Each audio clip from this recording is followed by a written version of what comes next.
Hello, everybody. Earlier today I had the distinct pleasure of sitting down with author Heidi Angell. Heidi, who has a background in marketing, is offering a very unique and important masterclass on the virtual book blog tour. Now, virtual book blog tours have become an essential tool for anyone who wants to be in the publishing business and wants to be selling books. So, in this special presentation with Heidi, we learn what uniquely qualifies her to teach such a class, and quite possibly you'll find a very good reason why you need to enroll.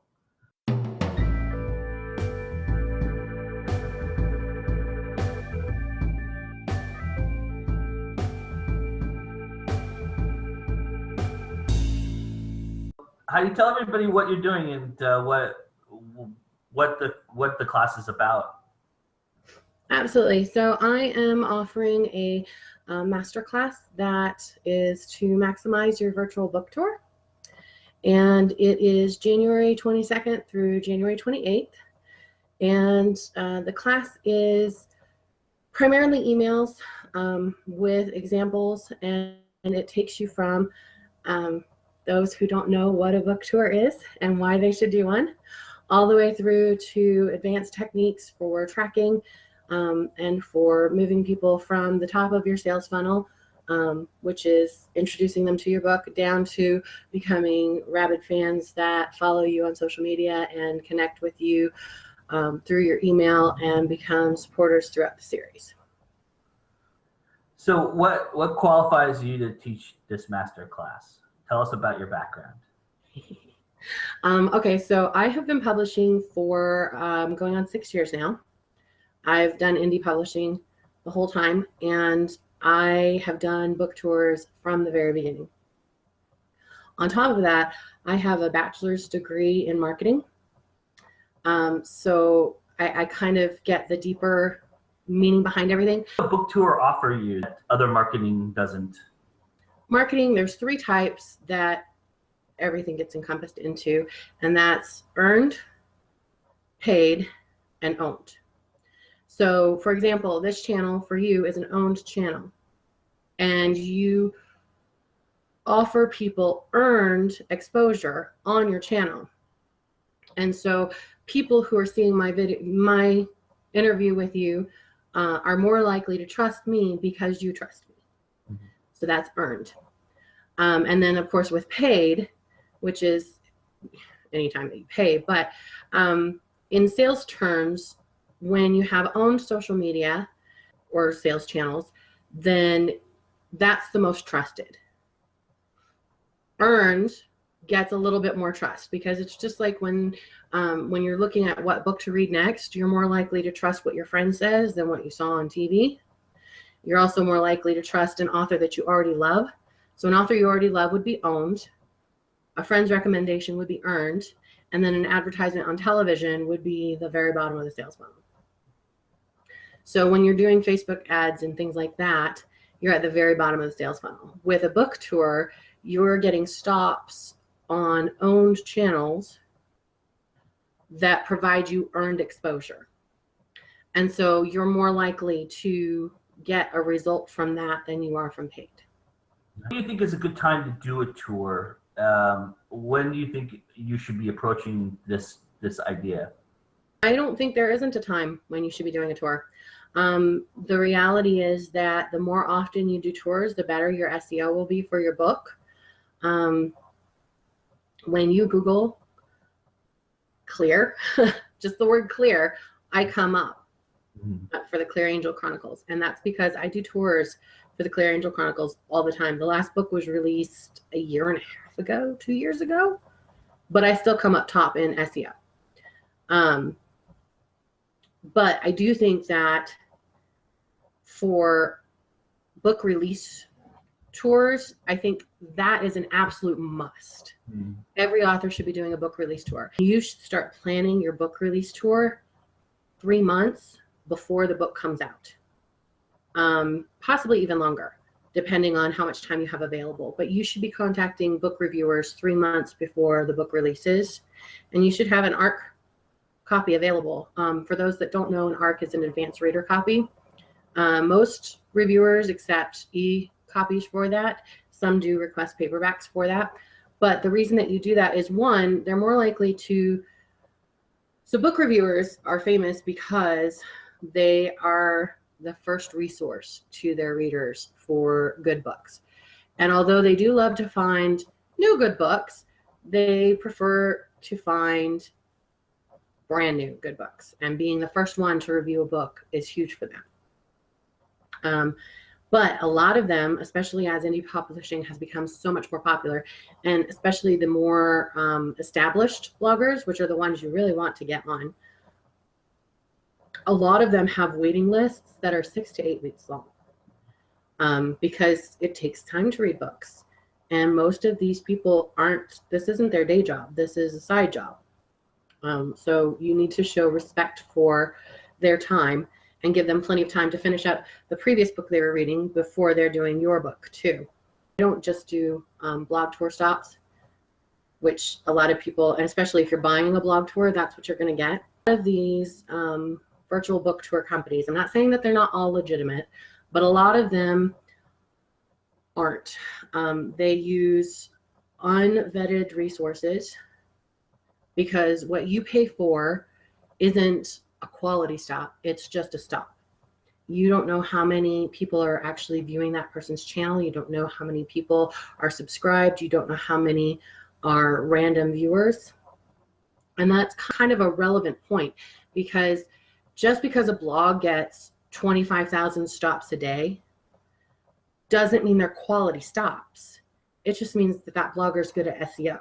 But if that blogger has 25,000 stops a day and they have 10,000 subscribers, that's a huge difference. Mm-hmm. And so I teach you how to vet and also when to vet, because if you're doing a release tour, your main focus in release tour is to get the news out there. And although you do certainly want some that are vetted, good sources like yours, you also, having that blog channel that only has 35 reviewers. Now, if you're doing a tour that's meant to promote a promotion, if you have a sale going on, then you're going to want to be much more specific, because that's going to be a much shorter tour. And the goal is to hit as many people in 5 stops or 6 stops as you can. And so knowing how many people are subscribed to that channel isn't nearly as important as how many hits they get each day. And so I talk about all of those things, and how you decide what type of tour you want to be doing determines how you vet them. I like to have a mix of media. So for the Hunted Tour, which is coming up soon, I'm here with you on YouTube. I also am doing a panel with authors that write in the genre. We're going to talk about monsters. I also have a radio spot on Author Radio Network, and I have a reading that's going to be done by Fiat Celebrity on Twitch. So I'm hitting all these different styles and all these different formats. And then I also am doing a Facebook takeover for the 3 days around the launch. All of that's a part of my tour, so that the people that I'm bringing to the tour and that fall into the tour, they're not like, oh, it's another book review, oh, it's another book review, oh, it's another book review, oh, it's another character spotlight, oh, it's another interview. It's all just interviews. You want to keep it interesting, because your goal isn't to just hit those people on that blogger's channel and then hope that they subscribe. They're not going to subscribe the first time they meet you. You want to make sure that each spot on the tour is promoting the whole tour, because your goal is to get them to those other spots on the tour and get them comfortable with you and get them knowing you and get them to the point where, so in marketing, they teach you that it takes a minimum of 7 impressions to be able to get a sale. And that's for something cheap, like a candy bar. 7 times they have to see that candy bar before they go, okay, I guess I want that candy bar. And that's why when you go in the grocery store, you see Snickers everywhere. They're not just at the end register. They're at this spot, and they're at that spot, and they're at this spot. And then there's advertisements for them too, because their goal is by the time you get to the register, then you'll go, oh yeah, I do want a Snickers. Mm-hmm. And so that's the goal with the blog spots and the tour process, is to get them through those 7 steps to where they go, oh, you know what? I'm going to subscribe to her channel.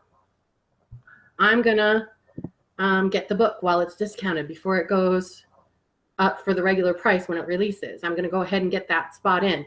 But they're not going to do that the first time they see it.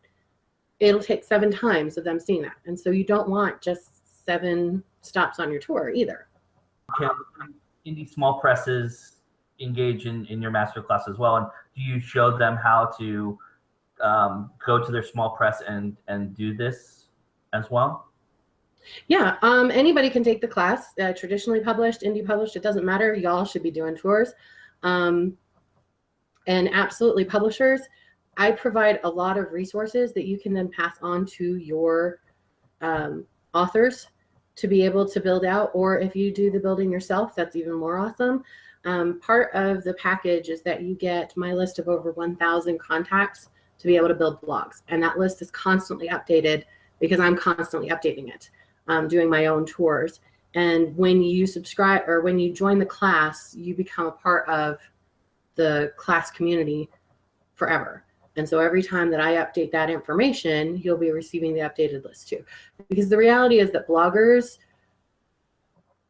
are even less reliable than indie authors. Because, and for very much the same reason, because they're doing what they do because they're passionate and they love it.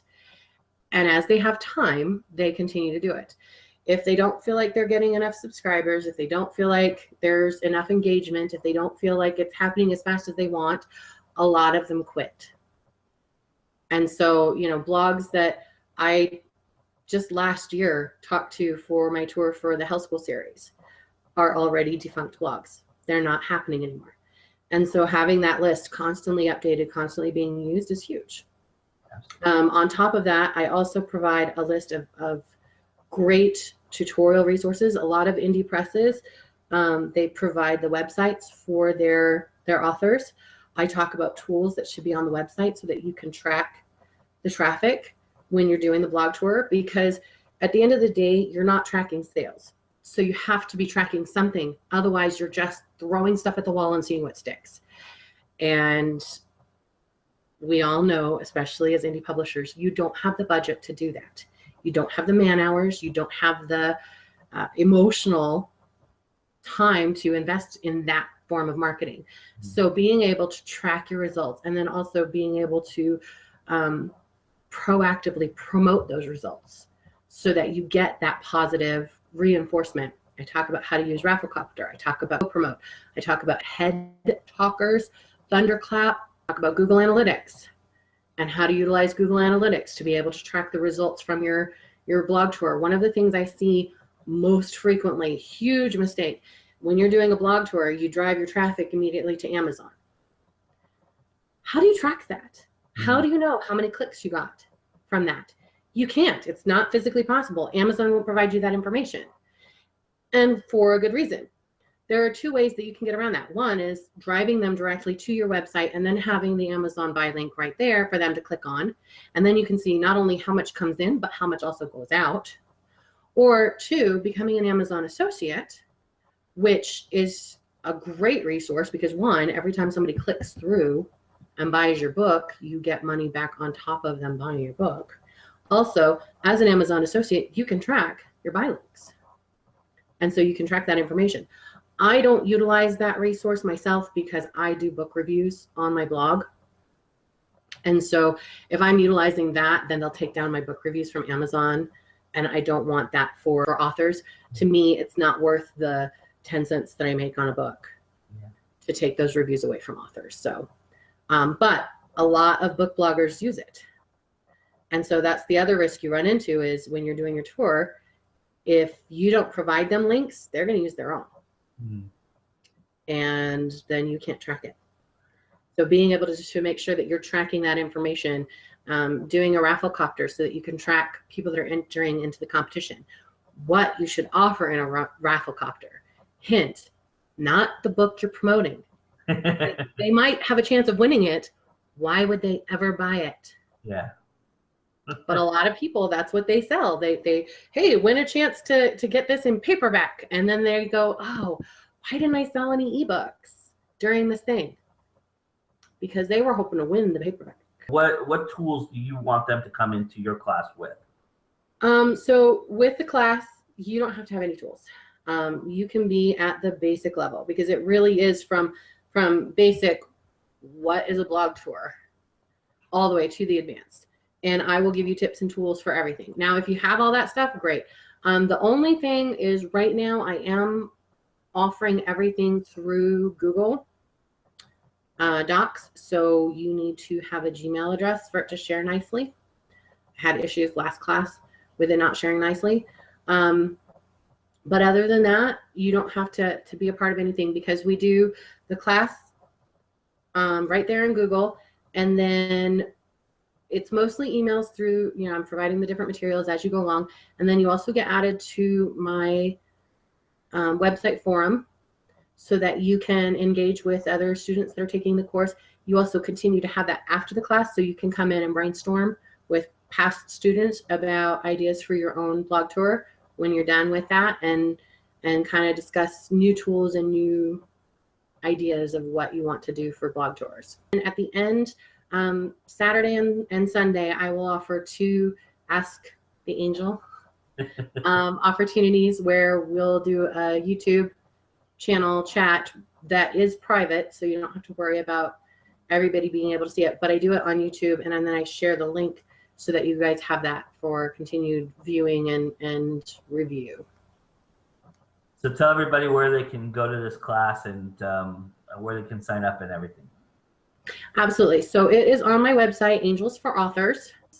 It's a free website right now because I'm trying to keep the class as cheap as possible.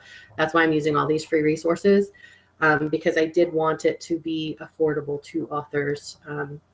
That's one of the problems I found with so many of these classes that are offered, is you're looking at paying $900, $1,000, $500. I charge $60 for this class. And the reason I'm able to do that is because I do everything else for free. Everything that supports the class is free. Registration is open until the 21st. I'm taking 20 students. When I do fill up, I will let people know if they submit for it. I am planning on offering this class a couple of times a year, possibly more, depending on demand.